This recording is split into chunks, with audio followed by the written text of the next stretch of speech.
How's everybody doing? It's about 10:15 p.m. on Wednesday, uh, October 15th. I don't even know. It's been a long day. I had a lot of work to do today. But I was thinking about James Comey's indictment. They charged him with making a false statement, but the indictment does not say what that false statement is. That's the first time I've ever seen an indictment like that that didn't specifically spell out and quote word for word what the false statement is. And and I was trying to wrap my head around that.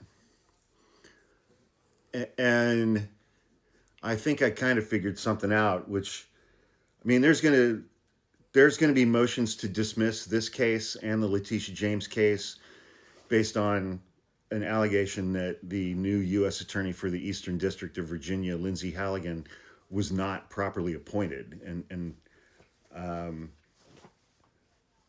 I think those motions have a decent chance. There are other motions to dismiss that are going to be filed. But I've never seen an indictment for perjury or for making a false statement before Congress where the actual statement was not quoted in the indictment. The actual statement is not spelled out. And so I went and I was looking at, because he testified before Congress in 2017. They can't charge him criminally for any of that testimony because it's been more than 5 years. That's the statute of limitations.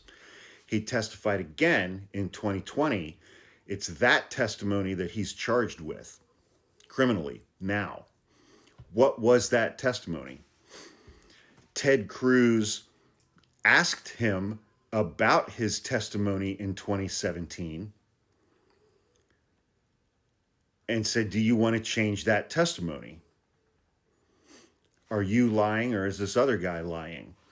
And James Comey said, "I stand by my testimony." How is that a false statement?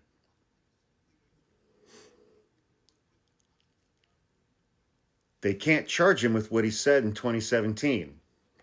In 2020, they asked him, "Do you still stand by that testimony?" He said, "Yes, I stand by that testimony." How is that a false statement? He's standing by his testimony that he gave in 2017. Even if that testimony in 2017 is false, they can't charge him with that. It's been more than 5 years. I think this is going to be a big problem for the prosecution in this case because he wasn't questioned about anything substantively in 2020. He's not charged with making a substantive false statement in 2020. They're charging him for saying, "I stand by my testimony that I gave in 2017 that is now outside the scope of the statute of limitations, and you can't criminally charge me for that testimony."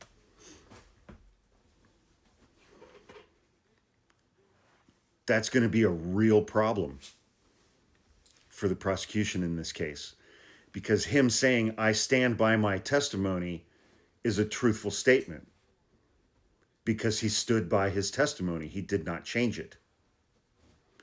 But they can't charge him for making a false statement from 2017,